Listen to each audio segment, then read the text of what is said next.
Le titre de mon message ce matin, c'est « L'ancien est passé, le nouveau est venu ». Ce que Dieu dit, c'est que notre passé n'a pas et ne doit pas déterminer notre futur. On doit se dévêtir de l'ancienne nature pour se revêtir de la nouvelle nature, et c'est un processus.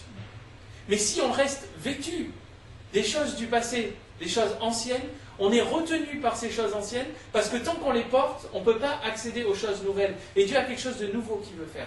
Et en fait, Jésus nous montre qu'il est constamment en train de faire quelque chose de nouveau. Il commence au début du Nouveau Testament par nous donner des nouveaux trésors. Ensuite, les gens sont surpris parce que Jésus donne un nouvel enseignement.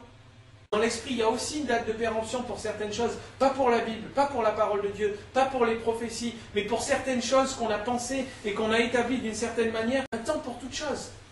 Il y a un temps pour rire, il y a un temps pour pleurer. Si on s'accroche à la saison passée, on ne pourra pas accéder à la saison nouvelle. Il dit, je fais une nouvelle chose. Il dit, je mets un nouveau vin dans des nouvelles outres. Je fais une nouvelle alliance avec vous. Je vous donne un nouveau commandement. Si vous venez à moi, je vous donnerai une nouvelle vie, un nouvel être, un nouveau soi. Je vais vous donner une nouvelle manière de me servir. Une nouvelle manière de me servir, ça veut dire qu'il y a déjà une ancienne manière de servir. Ça veut dire, je vais prendre la religion, je vais la déshabiller, et par-dessus, je vais mettre le nouvel habit de la relation, et vous allez me servir à travers une série de communications avec moi, plutôt qu'une série de rituels établis depuis 1800 ans. Je fais une nouvelle création. Je vous donne une nouvelle attitude. Et quand on arrive dans l'Apocalypse, c'est magnifique parce qu'on voit qu'il y a la nouvelle Jérusalem qui descend. Il va y avoir des nouveaux cieux, une nouvelle terre. Et Jésus finit en disant, je vais mettre dans leur cœur une nouvelle chanson, un nouveau chant. Et il termine pratiquement l'Apocalypse 21.5 et il dit, voilà, je fais toutes choses nouvelles. Je veux proposer quatre points que le Seigneur m'a mis à cœur de proposer, qui vont en ligne avec ce que je viens d'introduire. C'est l'ancien et le nouveau ne peuvent pas cohabiter.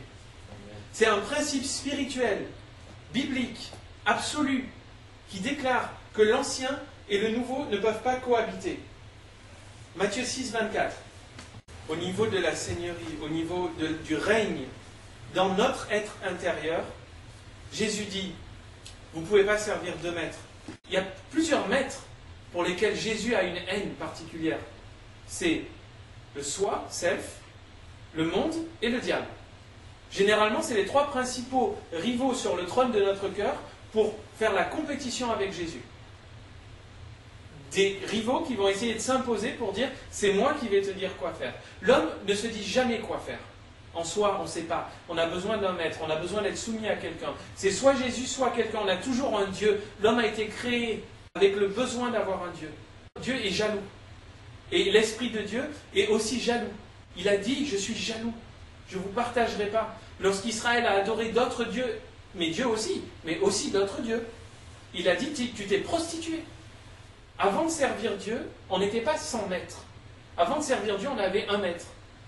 Ton Dieu, c'est ce à quoi tu consacres le plus de temps.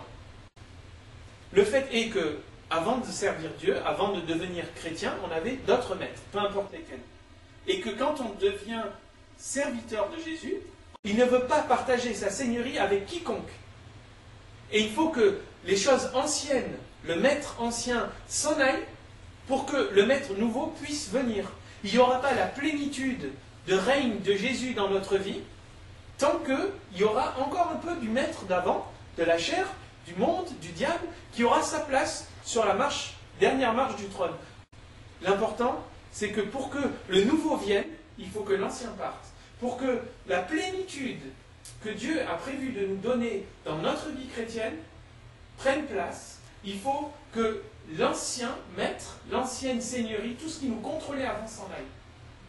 Il dit dans 1 Thessaloniciens 1,9 qu'ils se sont détournés de leurs idoles pour servir le Dieu vivant. Ils ont dit, voilà, j'allais vers là, et maintenant je vais vers là. Détourné. Est-ce qu'on s'est détourné de nos idoles? Est-ce qu'on s'est détourné de ce qu'on servait avant? Parce que si on veut que le nouveau vienne, il faut que l'ancien soit passé. Aussi longtemps qu'on n'aura pas donné la plénitude de seigneurie à Jésus dans notre vie, on n'aura pas la plénitude de ses bénédictions et on ne pourra pas avoir la plénitude de connaître sa volonté. C'est là que j'en viens au deuxième point. Ce qui marchait avant, c'était pour avant. Et souvent, la grande erreur de l'homme, aussi décrite dans 1 Corinthiens 5, 7. Et souvent, on a des a priori qui font qu'on arrive dans quelque chose de nouveau que Dieu fait avec nos idées anciennes. Et nos idées anciennes vont faire gonfler la pâte et écraser les choses nouvelles. Est-ce qu'on a tous ici purgé la pâte qu'on est, l'entité qu'on est, du vieux levain? Est-ce qu'on a purgé, premièrement, les choses qu'on a amenées dans notre vie chrétienne, qu'on a héritées de notre expérience dans la vie passée non chrétienne? Et est-ce que, dans la vie chrétienne qu'on va mener maintenant, dans cette nouvelle communauté que Dieu crée, est-ce qu'on se purge des choses anciennes? Nombre 21, 8. Dieu a dit à son serviteur, fais ça, il y a un problème avec la congrégation, il y a quelque chose qui ne va pas. Dieu parle à son serviteur, le pasteur du troupeau de l'époque.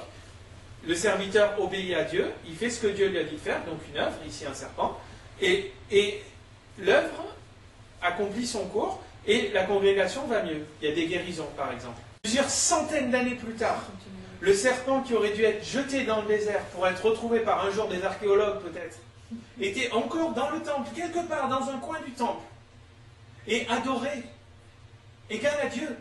On lui offrait des prières, de l'encens. C'était un idole. Quelque chose qui était bon pour une saison est devenu une cause d'idolâtrie pour une saison après, qui a causé le peuple de chuter. Quelque chose que Dieu nous dit de faire aujourd'hui, c'est bien. Le jour où Dieu nous dit il faut faire quelque chose de différent, il faut qu'on soit malléable dans la main de Dieu pour dire ok, ça marchait avant, mais maintenant c'est fini. Si on veut que Dieu fasse une chose nouvelle, qu'il fasse autre chose qu'un serpent de bronze, il faut d'abord enterrer le serpent de bronze quelque part. Au troisième point, les anciens fleurs vont être changés par une huile de joie. On va lire Ésaïe 61, 3. Quelque chose au lieu de, quelque chose au lieu de, quelque chose au lieu de. Ça parle de Jésus, ce verset. Jésus qui vient, il dit « L'Esprit du Seigneur est sur moi pour proclamer la liberté aux captifs, etc. » Et au troisième verset, il dit « On va prendre le vieux, vous allez me donner le vieux, et je vais le remplacer par du nouveau. Vous avez été blessés, je vais changer vos lamentations pour une huile de joie. Je vais changer ça. Mais il faut qu'on lui amène. Il faut qu'on arrive à Jésus en disant « Je t'amène l'ancien, donne-moi du nouveau. » Je veux que l'ancien passe pour que ton nouveau vienne. Est-ce qu'on est prêt à faire ça? Où on fait ça? À la croix. Qu'est-ce qui s'est passé sur la croix? Il y a eu la mort de Jésus. La croix, c'est aussi un symbole de mort. La croix, c'était la chaise électrique de l'époque. Il faut que symboliquement, on amène nos vieux trucs à la croix pour qu'on les place à l'endroit où il y a eu la mort, parce qu'aussi pas loin de la croix, il y a eu la résurrection. Et il va ressusciter nos vieilles lamentations avec une huile de joie. On va arriver triste et repartir joyeux. Il faut juste qu'on fasse l'effort d'aller parler à Jésus de nos blessures et lui permettre de nous transformer de l'intérieur pour qu'on puisse arriver nouveau. La grande erreur de l'homme, c'est dans sa relation avec Dieu, lorsque Dieu crée un mouvement, de lui donner un nom et de le mettre par écrit avec des rituels en disant c'est ça qu'on fait. Parce qu'à partir du moment où l'homme fait ça, il change le mouvement en monument. Le point 4. La vieille religion doit partir. Romains 7, 6. C'est notre désir. Ça doit l'être. Si ça ne l'est pas, ça doit le devenir. De servir Dieu d'une manière nouvelle. C'est un présent continu. On doit constamment désirer servir le Dieu qui fait une chose, toute chose nouvelle, d'une manière nouvelle. La loi, ça représente quoi chez nous qui ne sommes pas juifs d'origine? La loi, ça représente la religion. La religion, c'est quoi? La religion, c'est tout ce qui est fait avec but de plaire à Dieu, hors d'une relation vivante avec Dieu. Lorsqu'on fait les choses juste parce qu'on les fait, parce qu'on l'a toujours fait, on rentre dans la religion et la religion tue la relation. Et le verset, il dit, maintenant qu'on est libéré de tout ce qui nous tenait captifs, qu'est-ce qui nous tenait captifs? Le fait qu'on doit faire certaines choses à un certain moment. Tout ce qui nous empêche d'être soumis à la main de Dieu, qui veut nous diriger ou à gauche ou à droite ou tout droit, c'est quelque chose qui nous retient captifs, c'est la loi, c'est la religion. La vieille religion doit partir. Ça, c'est pas moi qui parle, mais c'est le résumé de mon sermon.